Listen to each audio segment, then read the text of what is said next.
আজকে আমরা ক্লাস 10 এর আয়তঘন চ্যাপ্টারের যে কোশ্চেন প্যাটার্ন গুলোকে ভাগ করে রেখেছিলাম সেই ডিরেক্ট কোশ্চেন্স এর লেভেল 1 এর কোশ্চেন গুলি করব, কারণ এর আগে আমরা লেভেল 0 কোশ্চেন করে ফেলেছি এবং বেসিক কোশ্চেন্স এর অ্যান্সারও করে ফেলেছি। তো লেভেল 1 এ কি কি কোশ্চেন আছে? লেভেল 1 এ হচ্ছে কোশ্চেন নাম্বার 10 এবং কোশ্চেন নাম্বার 11, এই দুটি কোশ্চেনের সমাধান আজকে আমরা করব।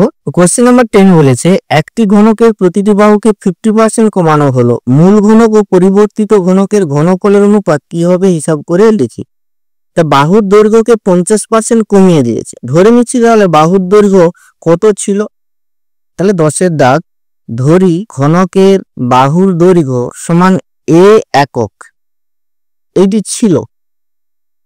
এবার 50% কমানোর ফলে বাহুর দৈর্ঘ্য কত হয়েছে না, 50% কমানোর ফলে বাহুর দৈর্ঘ্য হয়, আগে ছিল a থেকে কত পার্সেন্ট কমে গেছে, a এর 50% সমান হবে এত একক, সমান হবে a মাইনাস a গুণ 50/100 একক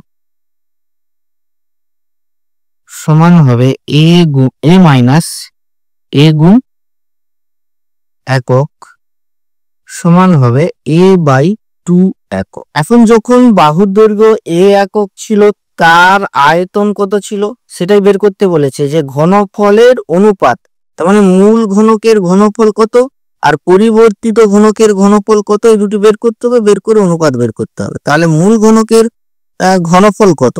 মূল ঘনকের ঘনফল সমান মূল ঘনকের বাহুর দৈর্ঘ্য a একক, তাহলে a কিউব সমান a কিউব ঘন একক। পরিবর্তিত ঘনকের ঘনফল কত হবে?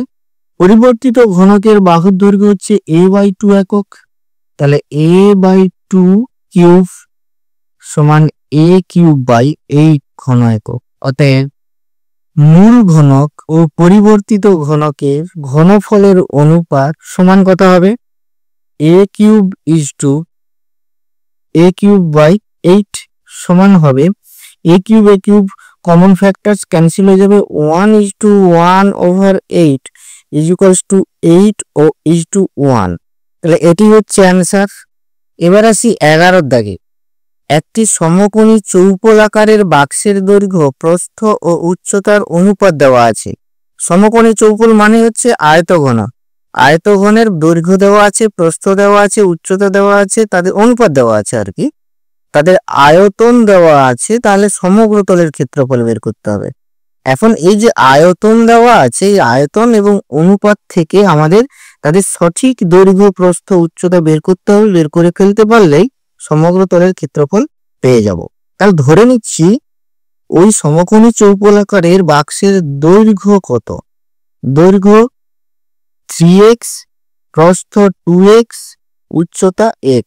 ধরি সমকোণী চৌপলাকারে বাক্সের দৈর্ঘ্য সমান 3x, এটা কি একক আছে দেখি,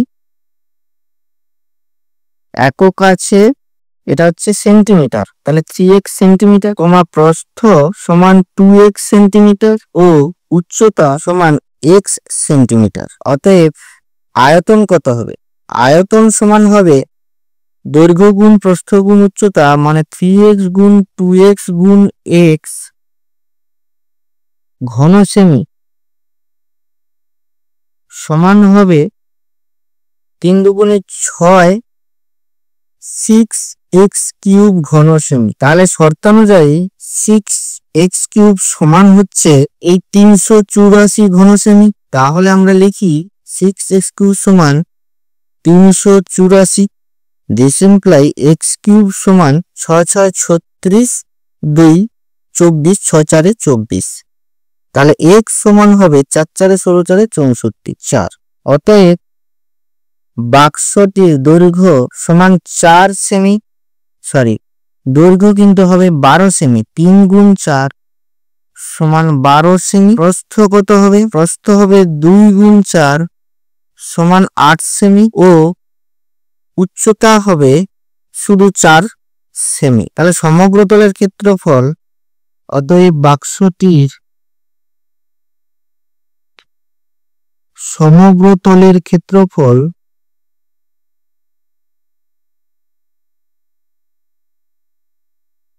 সমান কত হবে না 2 গুণ দৈর্ঘ্য গুণ প্রস্থ